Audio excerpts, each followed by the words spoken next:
Welcome to Running in the 70s, where we interview, meet, and get to know athletes of all kind who were running in the 70s. I'm your host, Matthew Kleinowski.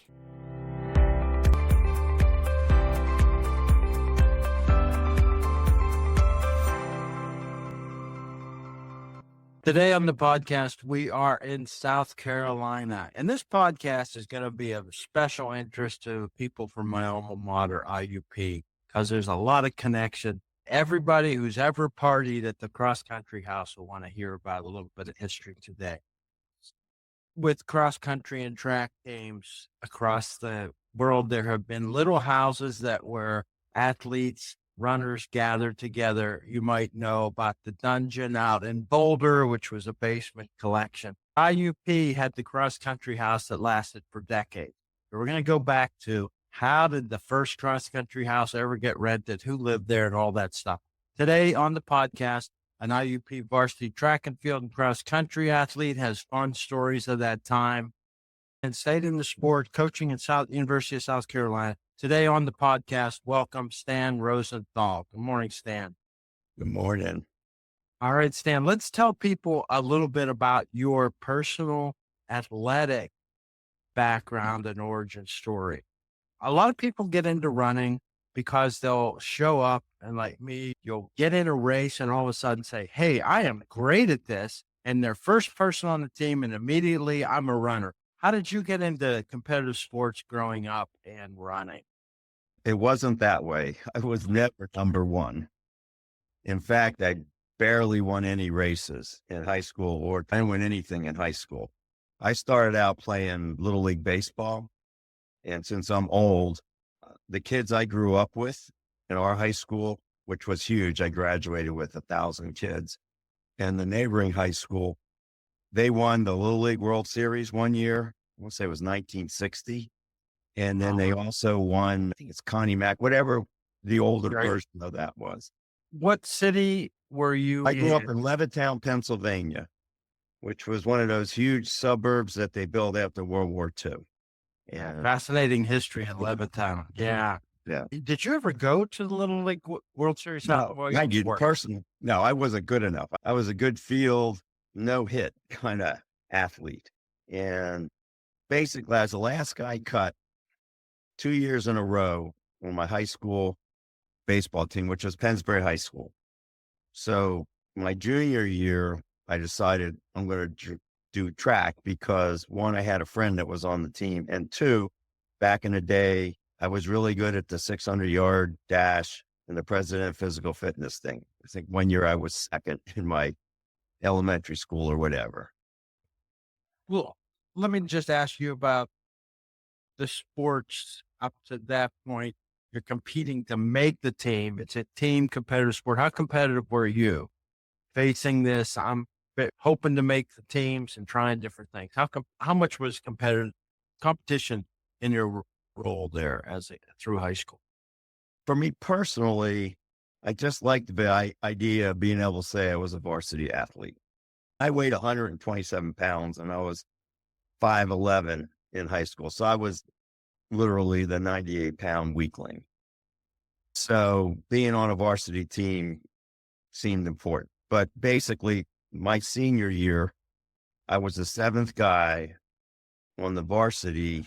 And back then in Pennsylvania, they only let you race 6 in the championship races. So, and we finished third in the Pennsylvania State large school classification that year. So they were pretty good. In fact, one of the guys ahead of me ended up being like a 408 high school miler back in the early 70s. That was really fast. I picked IUP because it was the largest state school that wasn't Penn State or Pitt. Let me just tell people, not everybody's from Pennsylvania. A long time ago, established a whole bunch of state teacher colleges, and they eventually became universities. There were a lot of them down by you. There were from across the state, in the West, Slippery Rock and Edinburgh, and down by you over to Lock Haven and all the way down. What kind of student were you in high school? I was smart but lazy. I graduated I don't even remember my high school GPA, but I scored just under 1200 on the SAT. I remember my guidance counselor told me I couldn't get into IUP. So I got to shove it in her face when I did. I picked it because they had about 10,000 students. So I didn't want to go to a small school. I didn't know that IUP was actually the party school, which was an added benefit. As a college coach, I would have really hated what happened at Cross Country House. But as a student and an athlete, I loved it. Did you plan on running and trying to make the sports teams at IUP? Yes. In fact, my unofficial visit, the number 2 guy on our high school team, Steve Ronan, he and I both ended up at IUP. And one of our other good friends was a soccer player, and he got admitted. He ended up deciding to stay closer home, and he went to LaSalle in Philadelphia. We drove out there in February, and we're driving around campus. And back then, IUP had way more women than men. It was like for every 3 guys, there were 5 women. I remember we're driving around campus trying to figure out where to go. And it's, God, there's nothing but women here. So anyway, we went to the gym, and Lou Sutton, Steve and I dressed up, and we did the workout. They were doing laps, 2 laps, I think it was, around the parking lot in front of Memorial Gym. And this was typical what I would consider for Lou Sutton. So he was inside the lobby, and he would open up the door, stick his head out, and say, "Go." And we'd run the 2 laps. And I remember after. Were you on the track next to the field house or? No, we were running around the parking lot. Okay. Okay. It was, I wouldn't say we were doing thousands, but it could have been 800s, whatever 2 laps around the parking lot was. And there were a bunch of guys because the freshman class would have been sophomores my freshman year. I think they had 10 or 12 guys. There was, of course, other guys, but those guys were like the most of the top 7 that year in cross country. And in fact, they were most of the top 7 my freshman year. But I distinctly remember we're running around, and about maybe the second one, I noticed some guy darted out from between 2 cars on the halfway. There was this guy, all the old guys will know, Pete Smolinski. Pete hung around IUP for 7 or 8 years. I'm not sure exactly when he graduated, but so Pete was a character. He was a fun guy. Pete was always looking for shortcuts, and I didn't know who was Pete at the time. So Pete would run like 3/4 of the first lap, duck between 2 cars, and then he'd run the last quarter of the second lap. My freshman year, I was like 15th in the first time trial. And I remember thinking, that's great because I was number 7 in high school. Now, by the end of the year, I was our 5th runner on the team we qualified for cross country nationals. My freshman year, 1970. So your freshman year, you were on the team and went to nationals. Yeah, but it took me a long time to basically get in shape. I ran maybe 25 miles a week in high school. Well, yeah. But what I remember about it was, and that could be wrong because a lot of things I thought I remembered, but I'm pretty sure I'm right about this. The last 4 meets, and we ran probably like 12 meets. We had midweek team meets and occasional invitationals. I was like 7th guy, 6th guy, and 5th guy at, I guess, was the NAI District 18 qualification meet. And if I remember correctly, they only took the top 2 teams and we were 2nd, or maybe the top 3 teams and we were 3rd. It wasn't by much. So I feel like me having the race of my life being 5th was a little bit of a significant difference. But since I don't have the results, and apparently the IUP doesn't either because they're not on their websites, that's what I remember. But I definitely was the 5th guy. Let me ask you about some background stuff there. You got into running. You were not the superstar. And I want to talk about how running felt to you as a sport. You talked, I wanted to be a varsity athlete. Cross country is not the glamour sport. Running, when you're out training on the roads, there's not a lot of other people yet kicked into the running world.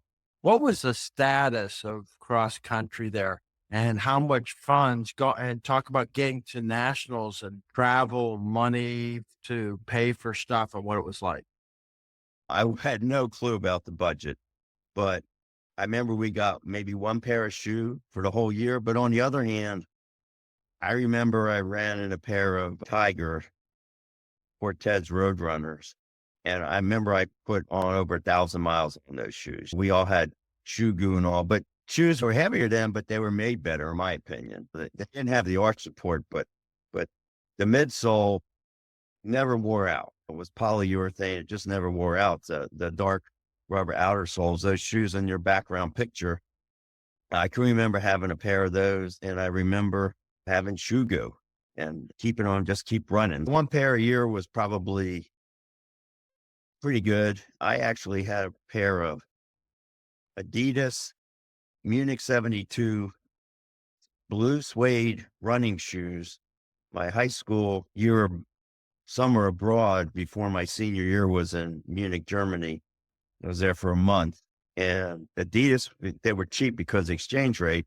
So I bought these shoes you couldn't get in the United States. I also got the first pair of spikes that actually had a heel pad in them from Adidas that I wore for 2 years until my feet either fell or maybe grew a little bit and I couldn't fit in anymore. And in fact, when I asked Ed Fry for a new pair of spikes, he said he'd get me a new pair of spikes, but could he have my old spikes?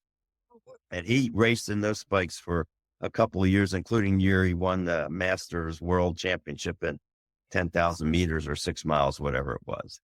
Yeah, that was in Toronto in 1975. So those shoes were still going in 1975. Yeah. Oh, yeah. Yeah. Those shoes behind you, they had a little heel pad and cushioning, which spikes. When I qualified for Nationals Auto Track in 73, I had a pair of blue suede Adidas sprint spikes that were like the most expensive spikes you could buy back then that I borrowed from someone on the team. Cause I remember saying, if I'm going to try to qualify for Nationals, I want the best spikes. Yeah. Basically slippers. Yeah, I bought a pair of those from 400 hurdler Dale Venturini. I bought a pair, I think, Adastar 2000s. The Yeah, blue suede spikes. Yeah.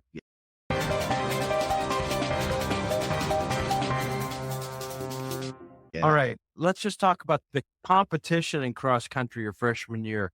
Edinburgh, who were Dave Antagnoli running then? You remember anybody else who was in the competition? Not really. I'm going to show you something. Okay. I found this. I dug it up.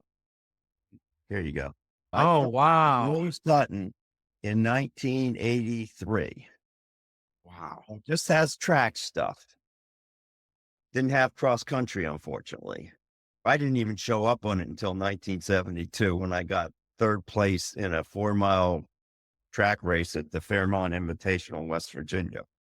There were some like Antignoli and some other guys. Edinburgh and Slippery Rock were probably our big rivals from the state colleges.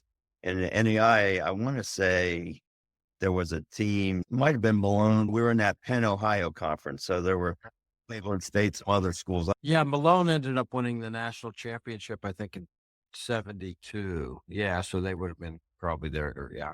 Yeah. Or do you have a scanner, or do we know somebody near you can take that and scan every page of that and we put that up? I don't have a scanner. I'll ask Yeah. around and see if I can right. find somebody who does. A lot of people would love to see I it. remember, and I was so bad. Even at my best, I was like our fifth guy. So, That's good. What do you remember about traveling to nationals and what happened there? okay. We flew, and that was pretty cool because obviously usually we took vans. In fact, I want to say the only meet we even spent the night in cross country was the Malone Invitational, which was a big invitational back then to us. And we were get up in the morning, run the race, and come back. Yeah. And when I was in grad school at Tennessee in 1982 and 3, we drove up to Cincinnati, Miami, Ohio, ran a 6-mile dual meet in cross country, and then drove back in 2 vans. So that was pretty common even for a big school like Tennessee to do stuff like that. But anyway, we flew. I'm assuming we flew out of Pittsburgh. I don't remember. What I really remember, there was apparently a giant flood in the Mississippi because we were flying. It's what is all that brown water? And someone said that's the Mississippi River and it's flooding. And you see these little farmhouses up on hills or something surrounded by water. We stayed in Liberty, Missouri. And the hotel, if you want to call it a hotel, was this old hotel. And it had a sign on the wall that said it was a hotel that Jesse James and his gang stayed in before they robbed their first bank. So I don't know if that's true or not, but it stuck with me. I guess the meet was Liberty College. I just remember Liberty, Missouri. And of course, I didn't race, and I only found out this after the fact. Steve Ronan, who had been in the top 5, my former high school teammate, was in the room with 4 sophomores. And I was talking to McDowell, and we were trying to figure out who was in the top 7. We were pretty sure it was Jake Sorg, Bill Hampton, Doug Canan, and Don Slusser, and Steve. And then there were a couple other sophomores that probably popped in and out like I eventually did, but I'm not sure. And Friedrich in that group? He was a year behind us. Okay. So it would have been somebody like Don Walters or Jimmy Nagel, or I'm not really sure. We just, That's right. we don't remember. Racking our brains. We just couldn't remember. What were the results out of nationals for IUP? I don't remember. It was just a huge race. NAIA nationals, there must have been 350 people running. Back then, there was the big school division, NCAA schools, what we consider the Power 4 schools now. And there were the little schools, which was probably now Division 3, because there was no Division 2. And then everybody else was NAIA. So NAIA was huge. And NAIA didn't have age group rules, which the NCAA did, because I remember my junior year, I lined up against a guy who was 6th in the Olympics from Australia that ran for Eastern New Mexico.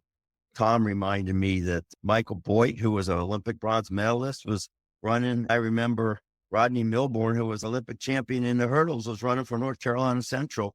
And what struck me was he was literally more than a whole hurdle flight ahead of everybody when he crossed the line. He was a world-class runner, and they were just national class NAIA guys. But things were different. If athletes made money, it was money under the table. Certainly nobody was getting rich running track back then. Getting a degree was important to a lot of those guys. What did you major in at IUP? I started out as a history major because I thought I wanted to work for the National Park Service at a place like Gettysburg. And I honestly can't remember, but somehow during my junior year in college, I ended up coaching a little league soccer team, and we went undefeated. And I thought, I like coaching. So I changed my major to elementary education at the end of my junior year. So I had to go an extra year, which back then, if you graduated in 4 years. It's very rare for people not to graduate in 4 years. And a guy who wasn't on the team, but hung out with us, name was Russ Hazy. He had changed his major because he decided he wanted to get into food service management, run restaurants, which is part of why the cross country house even came into existence. So he and I were there. And then Jimmy Lear reminded me that he had an extra year of cross country eligibility. So he came back that fall only. And so, Yeah, a few people did that. Dick Wolf did that to get All American. He spent a year, an extra fall, basically just running and sleeping. Let me ask you about one thing, and then we'll get into where you live and the origins of the cross country house. For track, what did you know about getting to nationals, qualifying at the beginning of the season, and how that happened? Did you know about what the time was and anything? Oh, for me in track, my junior year, what had happened was, and this was typical too. So Don Slusser, he's a legend. He ran a lot of miles, 100-mile weeks all the time. At that point, we were probably running about 70 as a team. And nobody was running in the mornings. I don't even know why, but somehow during semester break, I got in my head that I wanted to qualify for nationals. It was like when I was in high school and I just wanted to be on a varsity team, because it wasn't like I was a star or anything.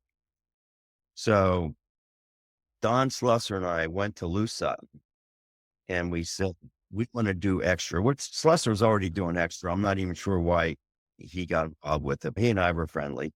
So we went to Sutton, and we didn't say we wanted to do different. We just want to do extra. And Sutton said, if you don't do exactly what everybody else does, you can't do indoor track. So for me, it was a no-brainer. I'd run that many meets anyway, and certainly I wasn't going to score at the conference meet. But Slusser, of course, scored at the conference meet. But we said, okay. So Don and I ran every morning. I woke up Monday through Friday, and I ran out to the cemetery and back, which was 2 miles each way. So I was doing 4 miles every morning, plus the normal 70 miles a week. And then I was doing extra. So I remember I averaged 95 miles a week from January until the end of the track season. I'm sure Slusser was doing way more. And of course, we were running slow miles. Ed Fry was big into the long, slow distance stuff. And I remember one time I did the out and back 9-mile loop out into the country over to Tit. And I was bragging to the guys that I ran it in 63 minutes. When I was coaching in college, that's the distance that I had my women run distance pace for just the regular, everyday, easy runs. But back then, 7-minute mile pace seemed really fast, at least to me. Did Ed Fry run with you in the mornings ever? No, I was never one of Ed's boys. I got invited to his house for milkshakes and all that stuff. And that was okay because honestly, I was a jerk sometimes in college, probably in high school too, but didn't always think about what I said. But how'd the season go? When did you make the national qualifying stand?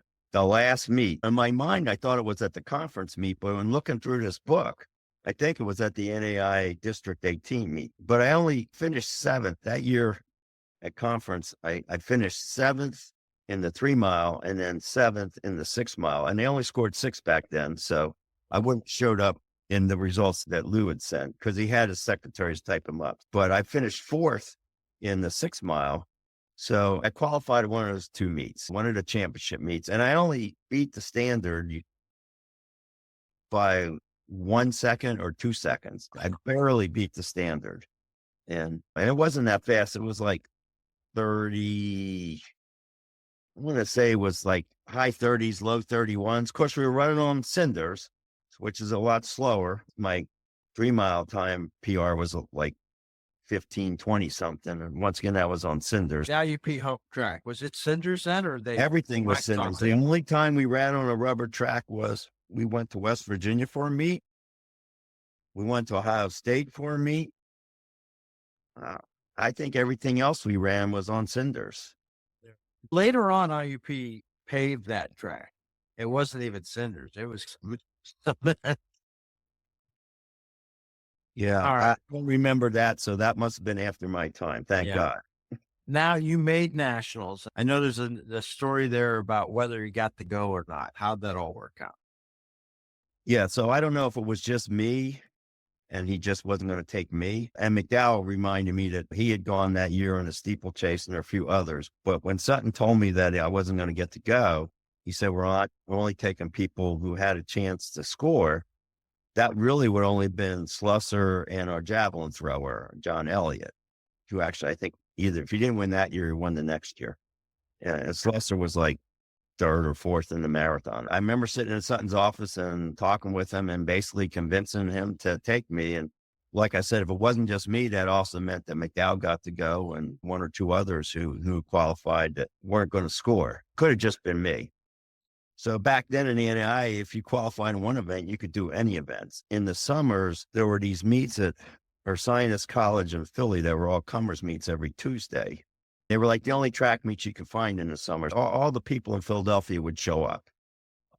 The guy used to sell Nikes out of the trunk of his car. Ross Browning, that was his name, Ross Browning. So that's where I would get my shoes. My first pair of running shoes were a pair of Chuck Taylor Converse track. They weren't the sneakers. Speaking of Chuck Taylor Converse sneakers, I remember my sophomore year, Tom McGuire beat me in our time trial. And I remember thinking, God, this guy beat me wearing Converse basketball sneakers. So, but of course, McGuire was good. So it was harder to get track shoes back then. And the guys on my high school team, and we were clowning around. And one time we jumped in the race walk because it turned out, I forget his name, but he was an Olympian that lived in Wilmington, Delaware, which is near Philly. And he had this little race walking club, and he was producing United States Olympians in the race walk, did it for decades. So after, I think I got 3rd or something.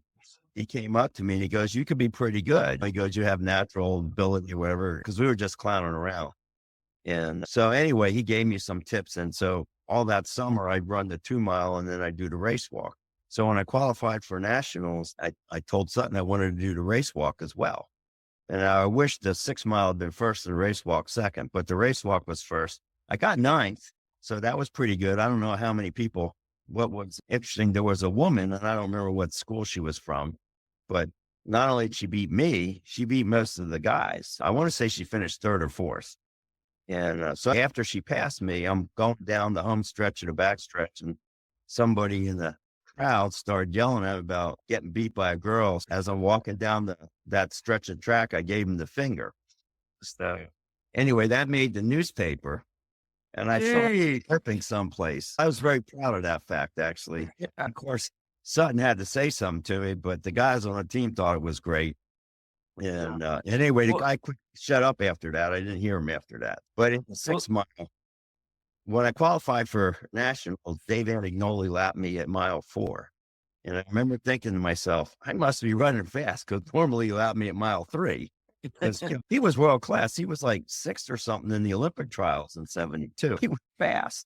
But in nationals, he lapped me at 3 miles. So that was it. When you got lapped in nationals, he had stepped off the track because there were 56 guys started the race. So they wanted to get rid of people. Yeah. So, let me ask you about this idea of the woman being in the race. Were there any other events that women competed at that meet? I honestly don't remember women being there. So it might have just been her, but it was a race walk. And I don't know if she was from Parkside, had a big race walking program, but I don't know if they had it back then. It's 1973. So let me ask you about the sport. 1972, you had been in Munich earlier. So the Olympics are there. You're home from college for summer. How aware and how much of a fan of the world of running were you? Were paying attention? Prefontaine, the Olympics, Frank Shorter, was all that stuff of your interest too? Were you a fan? Oh yeah, for sure. Once I started running track, I was. In fact, it must have been when I was in college. They had a big meet after the Olympics in Franklin Field, and my mom bought tickets and we drove into Philadelphia. I remember Dwight Stones winning a high jump. All the big stars were there. And yeah, for sure. And I knew who Prefontaine was. In fact, when he died back then, long distance phone calls were expensive. And I think my mom either called me or wrote me a letter or something when she saw it on the news. So it was interesting in terms of being a fan. Let's talk a little bit about your career. And I don't want to talk about the cross country house and life at IUP and those things. But so your freshman year, you made nationals, 5th runner. What was the arc of your career over the next years? Were you on the team, on the varsity? How'd that all go in cross country and track? It took you to your junior year to qualify for track nationals. What happened the other 6 or so seasons? Okay. I did the stupid thing. Since I was upset, I just didn't train. So when I came back for freshman track, I was like woefully out of shape and I was slow.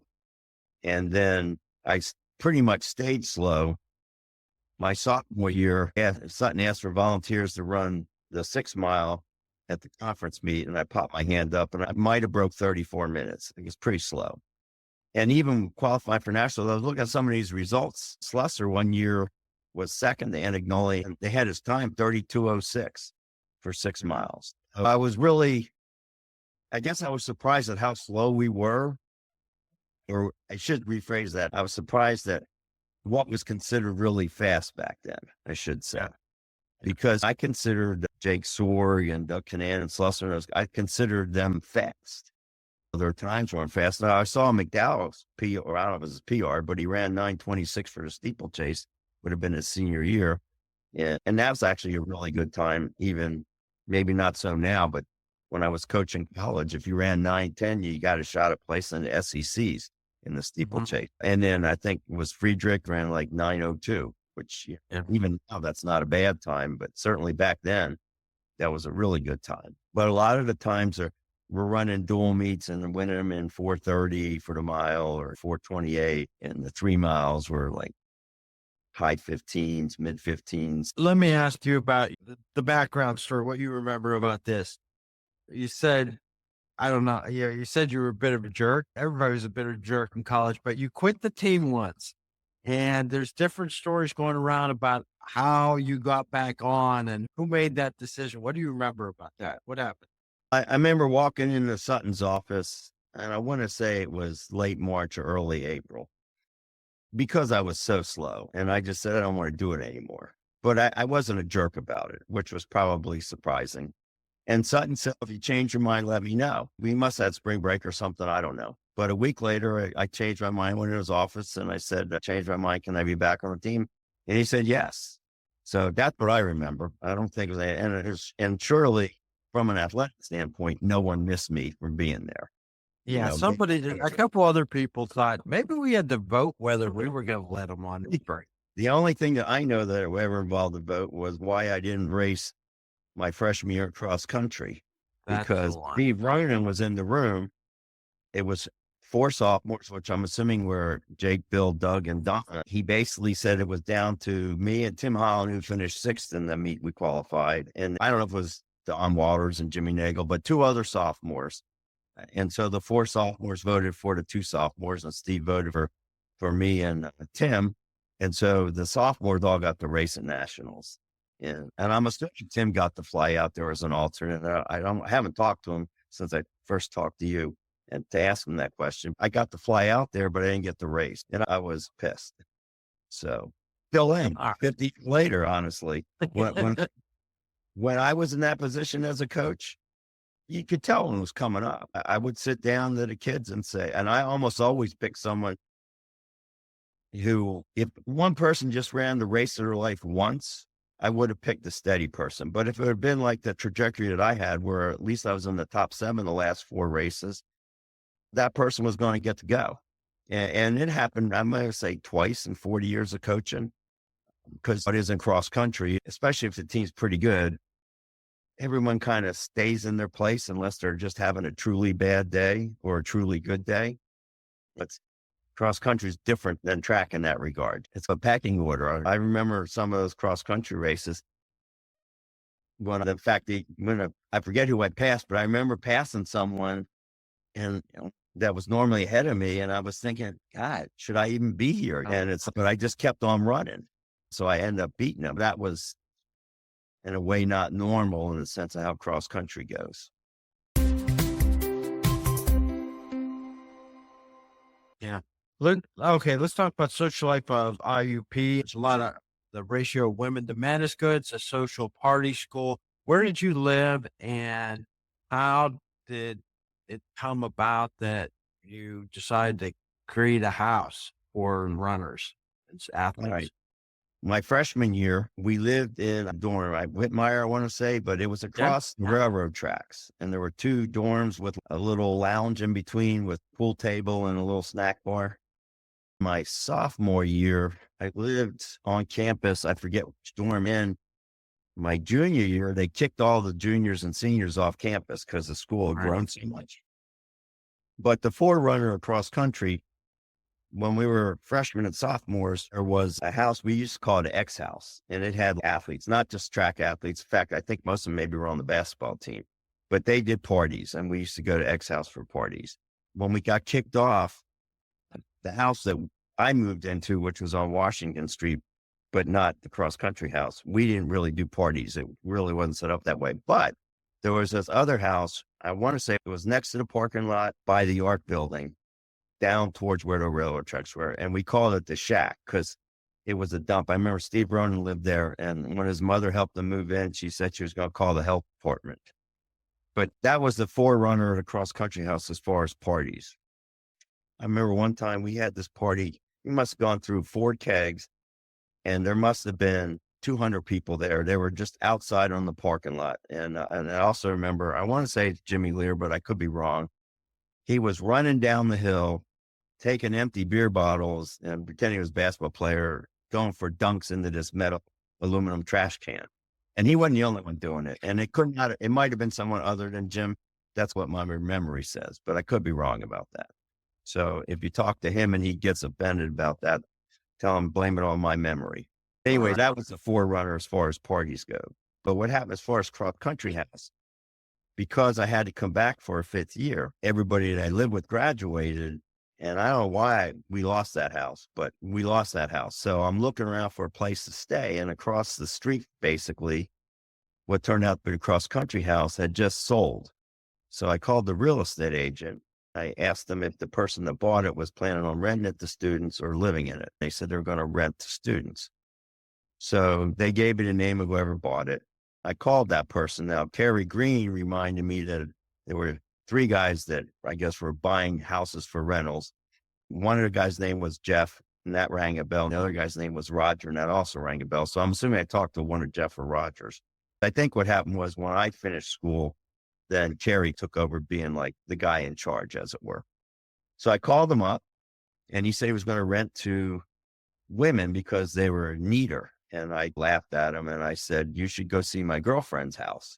So anyway, I convinced him to rent to me. And I said, most of the guys are going to be on the cross country team. So if you're really unhappy with us, you can call the coach. And I think that swung the argument. And they put in 10 guys. There were 3 people upstairs, which Kerry reminded me was Dan Friedrich and 2 of his friends that weren't on the track team, cross country team. And then there was a little garage that had converted into a 1 room in the back. Yeah. Jim said he lived there his first semester. And then Gail, my wife, who I was dating back then, she seemed to think that I was living there second semester, which is entirely possible. And Russ Hazy, who was a friend of ours, wasn't on the team, but he hung out with us.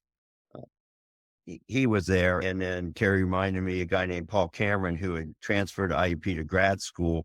And then Al Murphy. And then Kerry remembered we had 2 Al Murphy's non-team friends that Kerry said one's name was Fred and one's name was Gordo. So I didn't really remember all that stuff, but that was the original group.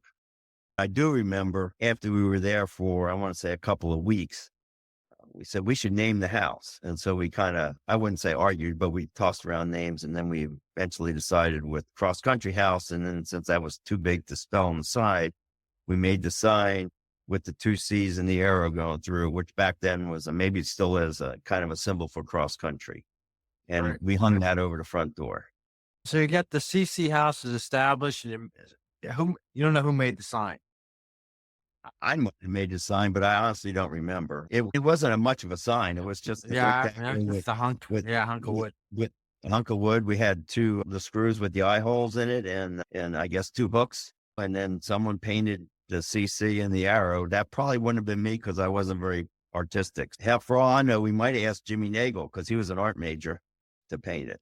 At IUP, there was a frat row, it was a half a mile away. They had regular Friday night or Saturday night parties.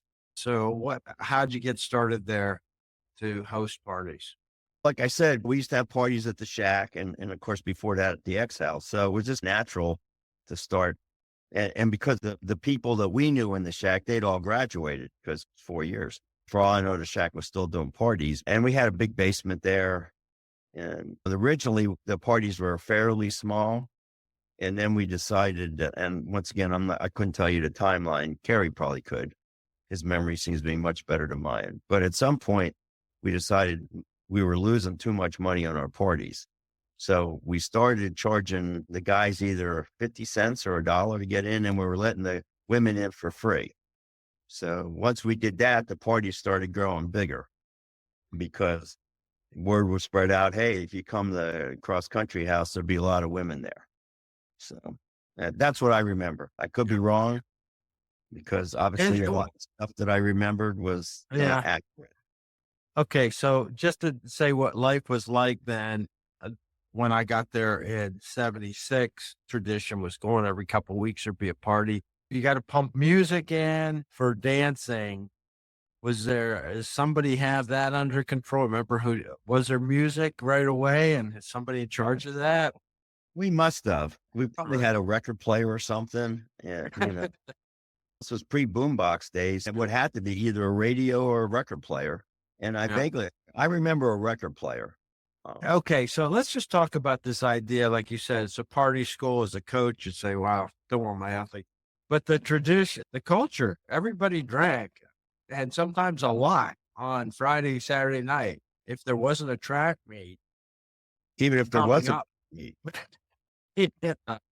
Yeah. One of the things I think that, at least as far as the distance runners went, somewhere the Sunday official runs had translated into Sunday unofficial runs. And I distinctly remember, certainly by my junior year, maybe not my sophomore year, we would literally go in dorms and drag people out of bed.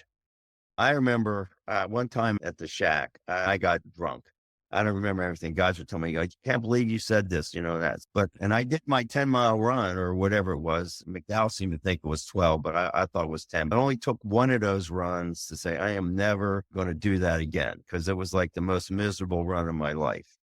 But there were guys, we used to call this one guy that was older than us. His name was Horizontal Herb. Okay. He was a 400 hurdler who won conference, qualified for nationals. Literally, he'd sit in front of the keg and he'd have a mug in each hand. And but yeah, that was obviously, it was the 60s and 70s, and getting drunk and drinking was acceptable back then. Even when I first started coaching college, until I got to University of South Carolina, and it wasn't so much that South Carolina had changed, it's just the attitudes had changed. But I used to tell the kids on the team, I'm not going to tell you not to drink, but I'm going to tell you not to get drunk. But by the time the early 2000s came around, you couldn't do that anymore, because it would only take one kid who get in trouble and say, Coach Rosenthal said it was okay to drink, which is what I said. But I said, it's not okay to get drunk. I do the analogy, like if you smoke one cigarette, you're not going to get cancer. So if you drink one beer, it's not going to literally hurt your athletic career. But you know how it is in college. It's like the potato commercial. Nobody eats just one. Yeah. Okay. You had to do student teaching in elementary education, right? Yes. You graduated with an education degree. And what happened with you professionally and running after college? And how'd you get into coaching?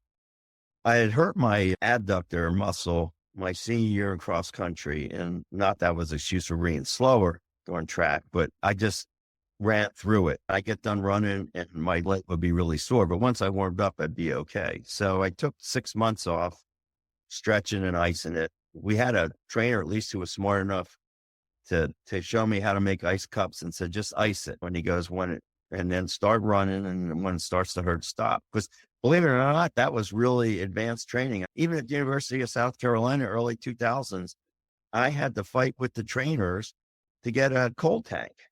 Every school I was at, literally every school I was at, I had to fight with the trainers to get my kids to ice down. So having a team doctor in 1974 tell you to ice, he was a smart team doctor. Not that I remember his name. So I got back to running. I went to grad school. They said, oh, you're a man in elementary education. You have no problems getting a job. I had a couple of job interviews, but I didn't get any jobs. I had applied to IUP for grad school.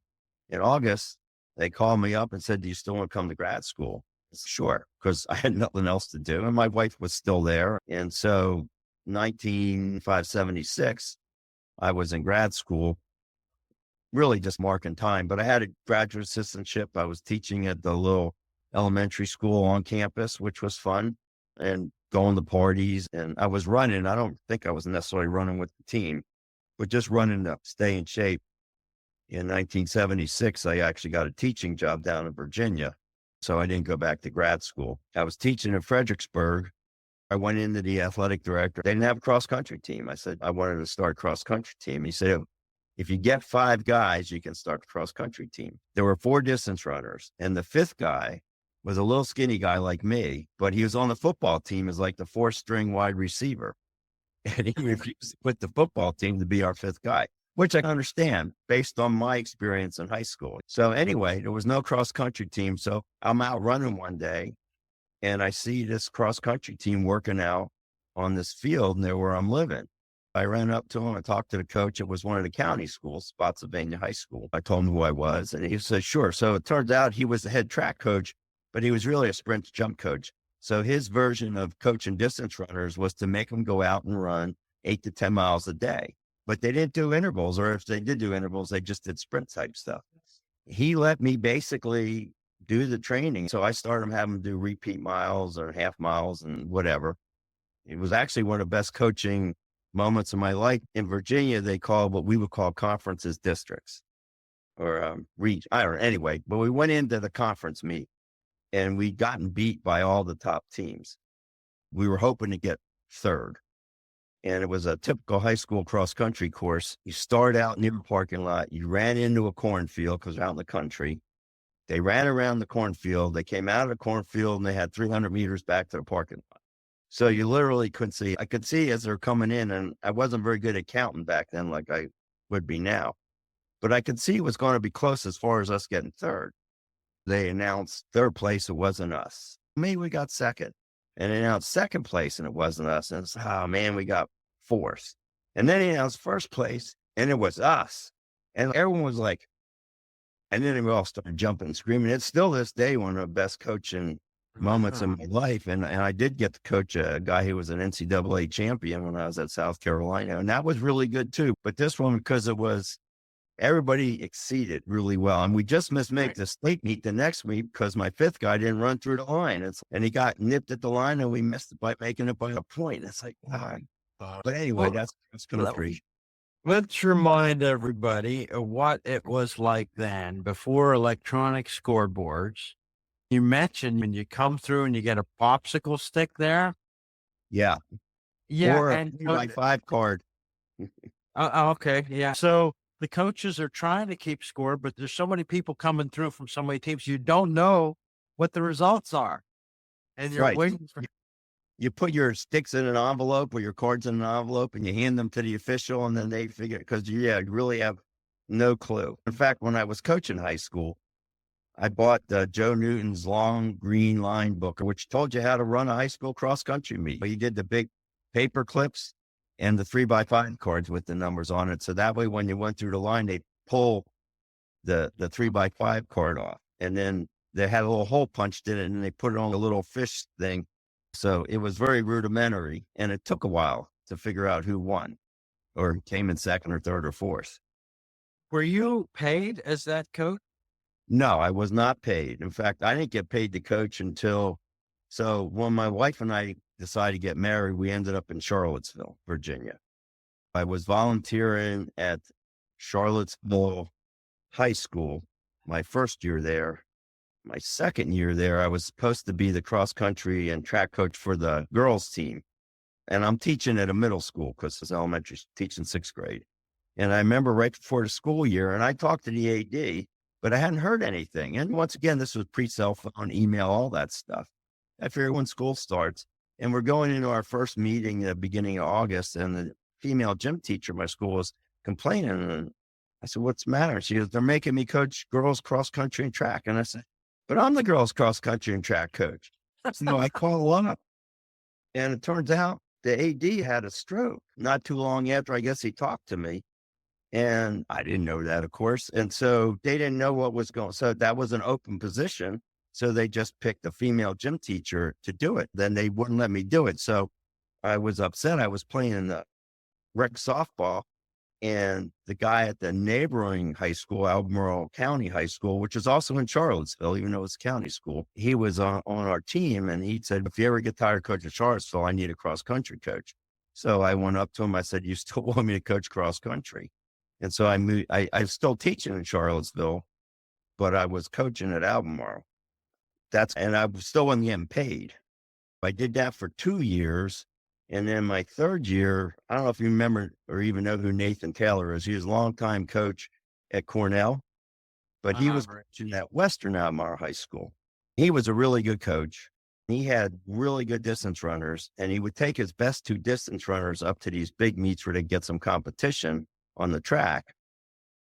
Then the rest of the team would go to some dual meet or something. So the school apparently told him not to do that. And then he did it again. So they fired him. So then they asked me to take his place. And I said, okay, but you're going to have to pay me because I haven't been getting paid yet. They also promised me that I could replace him. So I went out there and coached the track season at Western Albemarle, and we did good. I had coached a couple girls that were state champions and whatnot because Nathan had left a good team. But at the end of the season, the principal hired his nephew to be the next coach and not me. So then I went back to Elroy. Once again, I said, I'm not coming back unless you pay me. So not that I was getting paid a lot, but I started getting paid. And then my last year, I had a girl who was a All-American and a really good cross-country runner, and she was being recruited by Georgetown and University of Tennessee. She ended up going to Georgetown, which was a good decision for her. And so I got to know a little bit the women's coach, Terry Crawford at Tennessee. So after Chris picked Georgetown, I then asked Terry if she ever hired graduate assistants or anything. So she said, oh, yeah. So I found out after the fact that she constantly would bring people like me in. And then after a month or two, she'd just fire them, which is what happened to me. But by then I'd gotten to know a woman named Missy Kane, who ended up being a bronze medalist at the World Indoor Championships, made the 1984 Olympic team in the 3000, I think. And I was running with her, and her husband was a guy named Tiny Kane, who had run at Villanova, but he was a GA for the men's program at Tennessee with Stan Huntsman, and he got a job being an Adidas rep. When he left, I got to replace him with the men's program, which was a really good thing because Huntsman was really good with his GAs. I got some real coaching experience. So I was with the men's program for 3 semesters there. Yeah. Up to that point, through these unpaid high school, you bought a book, learned how to run a cross-country meet from a book. Were there other coaches, meetings and workshops and seminars going through there before you got to the university level? No. If No, there were, I nothing. didn't know about him. Dennis Craddock, who was the head coach of Virginia, used to have a 2-day clinic, coaching clinic. Not so you could go listen to someone talk about the shot put or someone talk about the high jump or whatever. And there must have been someone there with the distances. I don't remember sitting through any distance things. So my first year in Charlottesville, the distance coaches there actually were part-time graduate assistant type positions. And in fact, none of the track coaches at the University of Virginia, none of the, other than football and basketball coaches, none of the coaches just coached. So Craddock, I forget what his job was. He eventually hired the guy who I was working with at Albemarle High School, which is where Craddock had come from, to be his sprint coach or jumps coach, I forget which. And he was working in the sports information department as part of his coaching duties. So the guy who was the women's and men's cross-country grad assistant, whose name escapes me right now, he was going to law school there. He ended up working with Mark McCormick when they founded IMG. So I'm assuming he ended up pretty good. When he left, his replacement was Martin Smith, who was a longtime head coach at Wisconsin, Oregon, Iowa State. Martin had been coaching in Northern Virginia, which was where the best distance runners were in the state at the time, which was good. I picked Martin's brain. He taught me a lot. He picked my brain as far as local places to train and things like that. And they had a great team. When Martin was there, they won, I guess it was AIAW, but they won cross-country, indoor, outdoor, cross-country, and indoor straight in a row. And then the wheels fell out for outdoor, so they didn't win outdoor. Because other than John McDonald and maybe Vin Lanana, I don't know anybody that can just keep hammering distance runners cross-country, indoor, and outdoor year after year. I always had to take the philosophy that we would train through indoor, but it wouldn't be as intense as cross-country and outdoor. And it worked for me. No, what approach did you take with these elite athletes in goal setting and planning? When you had them at the beginning of the year, you had some great individual success athletes. How did that work? And how was the parents getting a coaching's perspective? Sometimes parents are great. Sometimes they're the worst part of the job. And how do you handle that?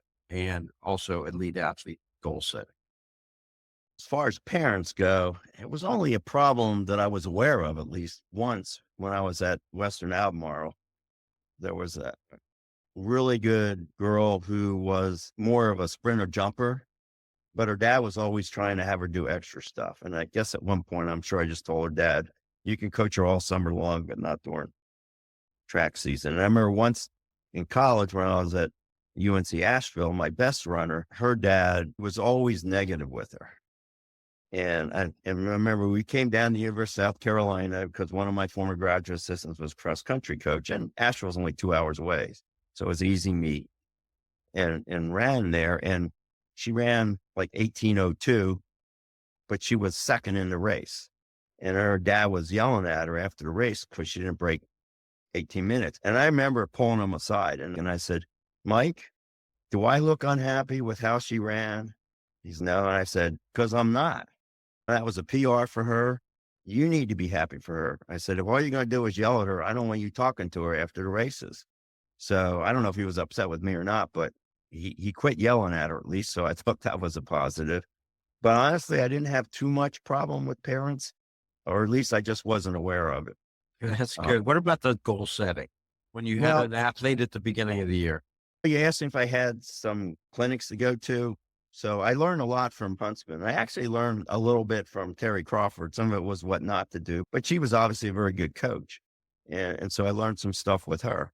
But when I got the South Alabama job after University of Tennessee grad school, I had gotten to know a couple of coaches because Huntsman was really good at introducing me to people. One of my jobs was to sit in the stands next to him and write down the splits while the kids are running. He wasn't one of these coaches like me that got down by the track and yelled and screamed. He didn't do that, but he always wanted splits. So while we're sitting next to him, all his buddies would come by and talk to him, and he'd always introduce me. So I got to know a lot of older, established, successful coaches. One of them was Tom Jones, and his cross-country coach was Raleigh Geiger, who's still coaching at NC State. One was Marty Stern, who was at Villanova at the time, but when I was coaching high school, he had a shoe store called Uncle Marty's in Bucks County, which is where Levittown's in. So they were like the big rivals. I went down one day, Gail and I were driving back to Pennsylvania, and we stopped in at Raleigh, and I talked to Raleigh Geiger for a couple of hours, and he laid out how he laid out his training program and stuff. And Marty Stern did the same thing. And then I read a guy from Australia who was Lydia? Yeah, Lydiard. I had Lydiard's book. One of my coaching friends actually stole it from me. He never did get it back. But I read Lydiard's book. I learned a lot from him. And then I can't remember who, but I knew about the Bowerman, Dillinger, Hard Easy Day thing and George Young. But back then I was getting track and field news subscription. I was getting the Harrier. Just as an aside, Huntsman had me clean out his storage closet one day. It was just like stuff full. I found the original #1 issue of Track and Field News when it was just a little printed leaflet. And I found some stuff from like the 36 Olympics and all that he'd gotten from, and I said, did you even notice was here? And he goes, oh yeah. So I don't know what happened to it, but I organized it for him and then it went back in the closet. So who knows what happened. But anyways, I did the Hard Easy Day stuff, and that's what Huntsman did. He was into all that. And what I found was back in the early 80s when the NCAA didn't have limits and there was no Title IX and all that stuff, or I should say Title IX enforcement, he had 25 guys. And a lot of those old guys, it was survival of the fittest. They were running 90, 100-mile weeks. He'd line all 25 guys up on the track and they'd do repeat miles or whatever. And the fast guys would do them in 4:30 and the slow guys do them in 5 minutes. And that meant they got 30 seconds less rest. And eventually, so like one of the big things he did my second year, he split the team up into 2 groups and he let me not coach the second group so much as get their split. So they did the same work as the first guys, but they weren't dying. I remember one of them or 2 of them actually ended up making like the 7th guy on the team that finished 10th at NCAA's because they weren't dead. When he got to Texas, he called me up one time and he started laughing. He goes, I'm going to do it your way. I'm saying, what's my way? He goes, he basically said coddling them because that's what he considered splitting into 2 groups, coddling the slow guys. He said, I only have 12 guys here. I have to coddle them so we can be competitive. He couldn't afford to lose because back then, if you had 25 guys, if your first guy got hurt, that was bad. But if your 5th guy got hurt, there were other guys that could replace him. Yeah. And he always had these walk-on guys that by the time, if they survived till their junior year, they get strong enough, they could run in the low 14s for 5K or in the 24s for 8K or 5 miles, which were really good times back then. And it didn't matter. But once you have smaller teams, keeping people healthy is much more important. I never had that luxury, even in high school. So.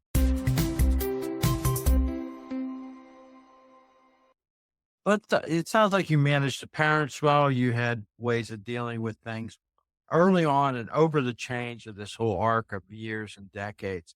difference in coaching men and women?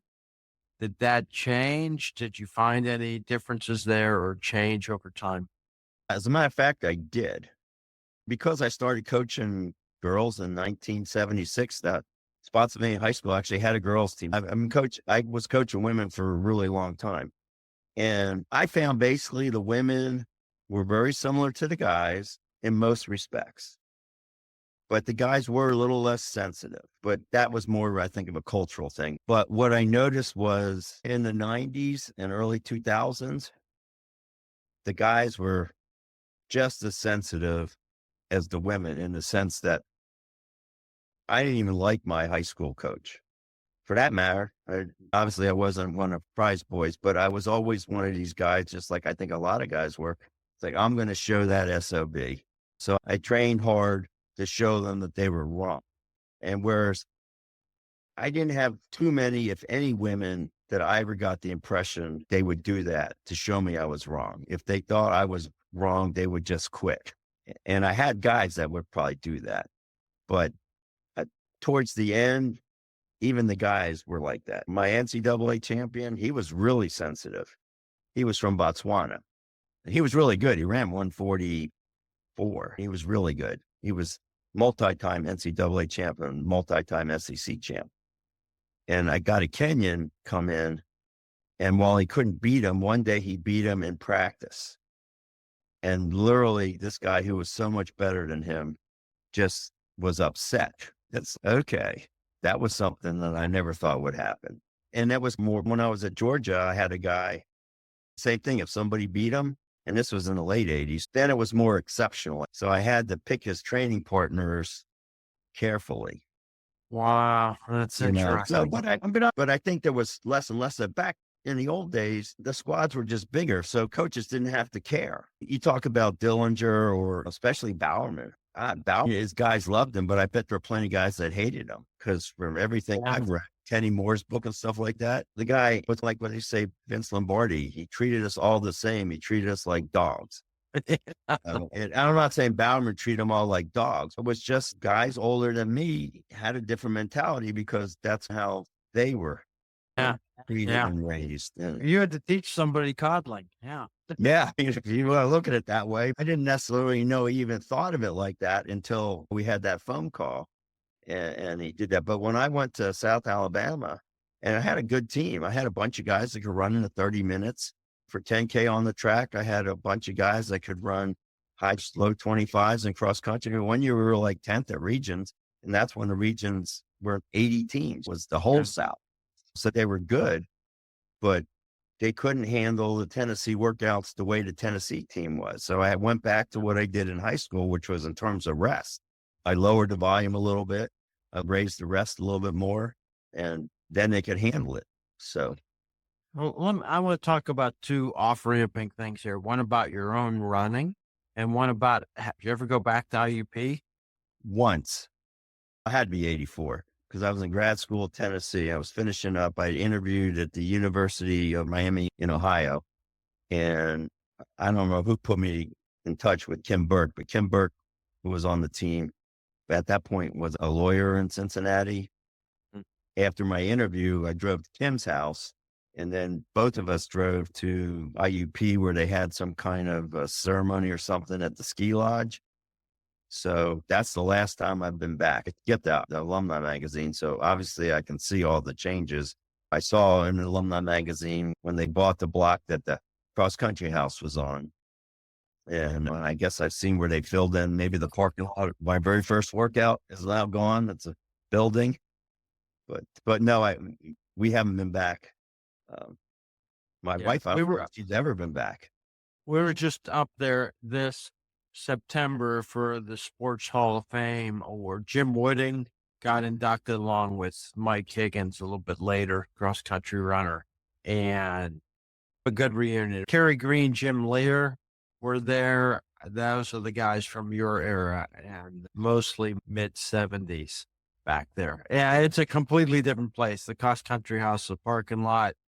It's funny, the dorm I stayed in, Elkin, is still standing. The math building math and computers where I spent all my time is still standing. And the rental house up on 6th Street. So all the things I hung out are still there and everything else is gone. Yeah. Yeah, I bet. When I was talking to McDowell, he told me an interesting story. He's actually the reason Jim Whitting ended up at IUP. Really? What's the Yeah. episode?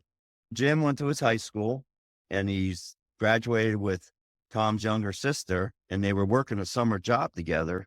Tom knew he was a good track athlete, and I guess in working a summer job, he asked him where he's going to school, and Jim said nowhere because I guess his grades weren't that good. Tom said he wrote Sutton a letter, and he said Sutton wrote him back right away, said, have him write me a letter, and if he applies, we'll get him into school. And obviously the rest is history. I think I his thought that mom was an took care. I interesting think his story. mom took care of that and said, "Here's where you're going to school." I don't know. All I know is McDowell said he put Sutton in touch with Wooding. Wow. In That's touch great. with Sutton. Yeah. They had a close relationship. Sutton looked pretty good at age 84 at that reunion and the Friday night party and Saturday event. He was doing pretty good. What about your own off-ramping from being a competitive athlete and that once you get into real life and working and coaching, what happened with you in running and your personal competition drive? I was still training. Like I said, when in Fredericksburg, I was out running when I saw the Spotsylvania team.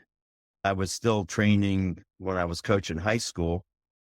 In Charlottesville was a good place. They had the Charlottesville Track Club. Every Sunday they had this big 10-mile run, and probably 40 people would show up in different levels. I was actually in pretty good shape. I was at the low 60-minute type range back then. In fact, there was a guy in Charlottesville named Russ Pate, who was a 2:15 marathon back in the day.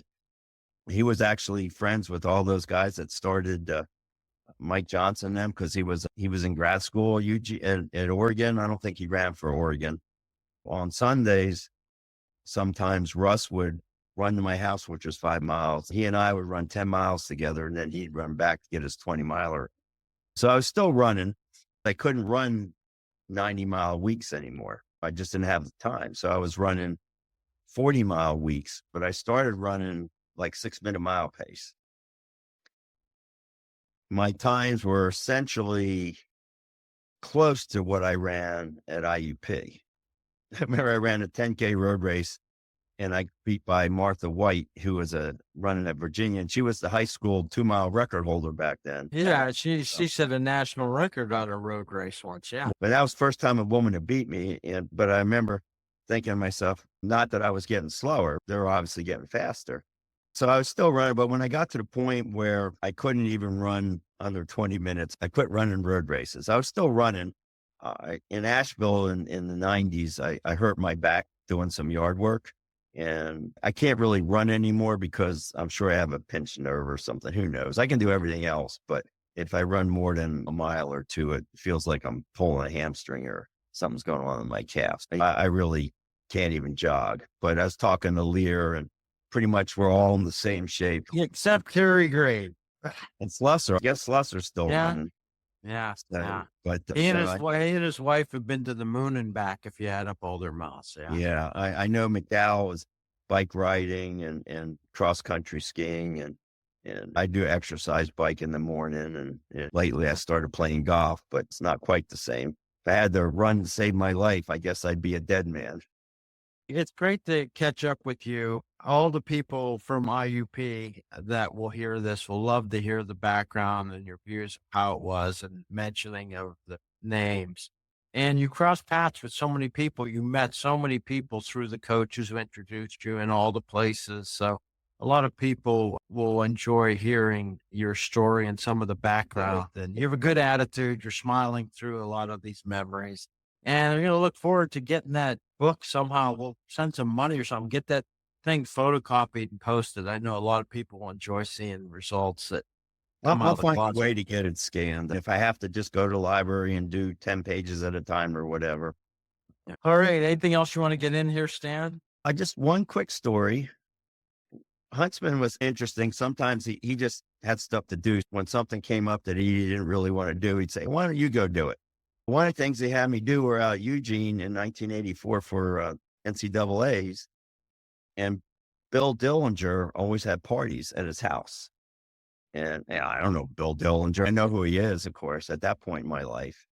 he gave me the invite. He says, why don't you go? So I went out there. I took one of my friends with me, and the house itself was a nice house. I just expect nothing fancy, but he had this whole memorial room, the Steve Prefontaine, with jerseys and spikes and pictures and stuff, and which was actually pretty cool. And I got to know Bill. So the next time I was out there, I don't know, what year did the two dueling Steve Prefontaine movies come out? Whatever year it was, I was out of Eugene. And once again, I take some friends of mine out to Dillinger's house. And at this point, I don't need an invite. I just need to know there's a party. And Billy Crudup was there. He played Prefontaine in one of the movies. So this was before the movie had come out. It's, who's that? And this is the actor, Billy Crudup. He's playing Prefontaine. We knew the movies were coming out. So it was really interesting that because of my connection with Huntsman, I got to see the stuff with Dillinger. The same thing happened when you're at the Olympic trials in New Orleans. I become friends with a coach in San Diego who had run for Steve Miller at Cal Poly. And Steve Miller at that point was a big shot in Nike. So we're at the Olympic trials. My buddy says, hey, I can get us into the CBS party, and they had rented a boat on the river. So we go there, O.J. Simpson's there. Back then he was an announcer, and there were all these people there. I remember going to the party, but I didn't remember who I took. When one of my friends said, you remember when we went and saw O.J. Simpson after the whole O.J. Simpson thing? I wish I'd kept a journal or something, because not that I was really ever friends with true celebrities, but I was fortunate enough to at least have some brief interactions with some celebrities and other interesting people. And during my course of my career, that really wouldn't have happened if it wasn't for coaching. So those are good snapshots and interjections in the 70s and 80s, names and people that were part of the sport and part of the whole cultural decade. Yeah, that's pretty cool. I know I have, for some reason, even though I was like the fifth runner in my high school team, my picture got posted in the yearbook my senior year as the representative for a cross-country track team, which is ridiculous if you think about how slow I was, especially during track season. I was like our third 2-miler. I ran 10:27, so it wasn't like I was particularly fast. It's been great, Stan, catching up with you. Thank you for your time today. And I know a lot of people, IUP and otherwise, and coaches, really enjoy hearing from. It was my pleasure. I like to talk, and this was great. Hey, I hope you enjoyed another episode. Do you have someone you'd like to hear interviewed on the podcast? You can leave a comment on the YouTube channel or on the website, running70s.com. That's running70s.com. Let me know what you think of the episodes and anyone, including yourself, you'd like to hear interviewed. I hope you enjoyed another episode of Running in the 70s. Voices, stories, and memories of athletes who were running in the 70s. Until next time, wherever you are, keep looking forward and don't forget to look back.